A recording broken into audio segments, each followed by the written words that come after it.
السلام علیکم ورحمۃ اللہ وبرکاتہ۔ ناظرین، آج ہم آپ کے لیے ایک نیا واقعہ لے کر حاضر ہوئے ہیں جو کہ بہت ہی خوبصورت واقعہ ہے۔ یہ واقعہ حرم کے کبوتر۔ حرم میں دو قسم کے کبوتر ہیں، کچھ پالتو اور کچھ غیر پالتو۔ پالتو کبوتروں کی بہت سی قسمیں اور بہت سی شکلیں ہیں، جیسا کہ دوسرے شہروں میں ہے۔ دوسری قسم حرم کے کبوتر ہیں، جن کے لیے خاص طور پر ہم نے یہ فصل مقرر کی ہے۔ ان کی خاص شکل اور خاص ہیئت ہے جو کبھی نہیں بدلتی اور خاص رنگ ہے۔ سر سے گردن تک یہ کبوتر بہت نیلے اور چمکدار ہوتے ہیں۔ ان کے بازو اور دم سیاہ ہوتی ہے اور باقی جسم نیلا مائل بے سفیدی ہوتا ہے۔ ان کے دونوں بڑے پروں میں دم کے قریب سیاہ خط ہوتے ہیں جو انہیں دوسرے کبوتروں سے ممتاز کرتے ہیں۔ ان کبوتروں کو مکہ کے کبوتر اور بیت اللہ کے کبوتر بھی کہتے ہیں۔ یہ قسم پورے حجاز میں اور بالخصوص مکہ میں بکثرت پائی جاتی ہے۔ حجاز سے باہر یہ قسم کم ہے۔ مصر میں اسے جنگلی کبوتر کہتے ہیں اور موصل میں بھی ہم نے یہ کبوتر دیکھے۔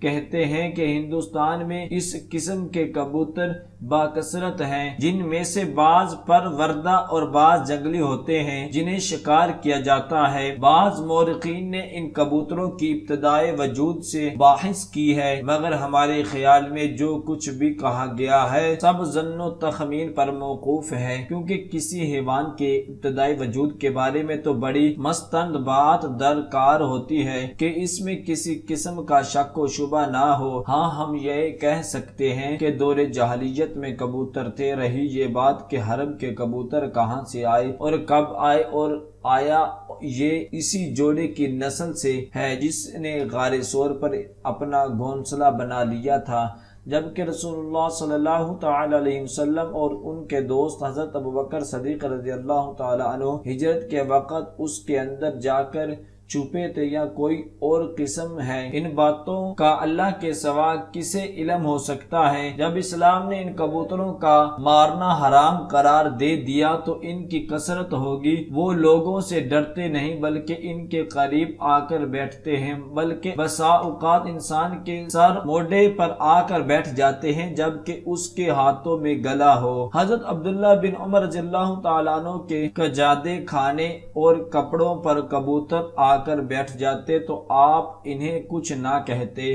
ایک شخص حضرت عطا سے پوچھا کہ آپ مرغی کا انڈا حرم کی کبوتری کے نیچے سے نکلوا سکتے ہیں؟ آپ نے فرمایا، میرے خیال میں تو کوئی مذائقہ نہیں۔ ایک قریشی لڑکے نے حرم کا کبوتر مار دیا تو حضرت عبداللہ بن عباس نے فرمایا، ایک بکری بطور فدیہ دے۔ ان وجوہات کی بنا پر حرم کے کبوتر لوگوں سے نہیں ڈرتے۔ کاش یہ کبوتر انسانوں سے ڈرتے، کیونکہ یہ کبوتر لوگوں کو بہت نقصان پہنچاتے ہیں۔ یہ ہمارے گھروں میں گھس کر کھانے کی چیزوں میں چونچ ڈال دیتے ہیں اور گھر کے فرش کو گندا کر جاتے ہیں۔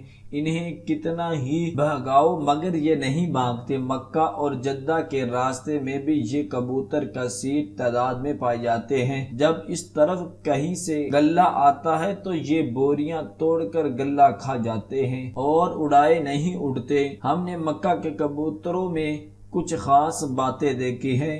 حرم کا کبوتر غیر کبوتروں کے ساتھ میل نہیں کھاتا، خواہ اسے کتنے ہی دنوں کیوں نہ قفس میں بند رکھا جائے، مگر یہ کہ ایک طویل عرصہ تک وہ قید رہے۔ حرم کا کبوتر دوسرے کبوتروں کے ساتھ دانہ چگنے میں شریک ہو جاتا ہے، مگر پروردہ کبوتر حرم کے کبوتروں کے کھانے دانے میں شرکت نہیں کرتے۔ حرم کے کبوتر کھانے کے بڑے لالچی ہیں، اگر کھاتے کو اڑا دیا جائے تو تھوڑی دیر بعد فوراً لوٹتا ہے۔ حرم کے کبوتر پالتو کبوتروں سے زیادہ قوی، زیادہ پرواز کرنے والے، تیز نظر اور زیادہ حشاش بشاش ہوتے ہیں۔ دانے کے لیے دوسرے کبوتروں سے خوب لڑتے ہیں۔ جب کوئی حرم میں دانہ ڈالتا ہے تو آپ دیکھیں گے کہ ہزاروں کبوتر ایک دم ٹوٹ پڑتے ہیں، مگر ان میں کوئی بھی غیر جنس کا کبوتر نہیں ہوتا۔ اگر کوئی شخص کسی جگہ کسی خاص وقت پر دانہ ڈالنے لگے تو آپ دیکھیں گے کہ حرم کے کبوتر وہاں ٹھیک وقت پر موجود ہوتے ہیں۔ حرم کا کبوتر کبھی اپنا گھونسلہ ویرانے یا جنگل میں نہیں رکھتا، ہمیشہ آبادی، گھروں، دروازوں اور چھتوں میں رکھتا ہے۔ حرم کے کبوتروں کی خاص ہیئت اور خاص قسم کی طبیعت ہے جس میں کبھی کوئی تغیر نہیں ہوتا۔ ان اوصاف میں حرم کا کبوتر امتیازی شان رکھتا ہے، لیکن دوسری صفات میں وہ عام کبوتروں کے ساتھ اشتراک فطرت رکھتا ہے، مثلا یہ کہ ایک ہی مادہ لیتا ہے، اپنی مادہ سے محبت رکھتا ہے اور اس کے بارے میں غیرت مند ہوتا ہے۔ دعا ہے کہ اللہ تبارک و تعالی ہم سب کو ان کلمات پر عمل کرنے کی توفیق عطا فرمائے۔ صدق اللہ العظیم۔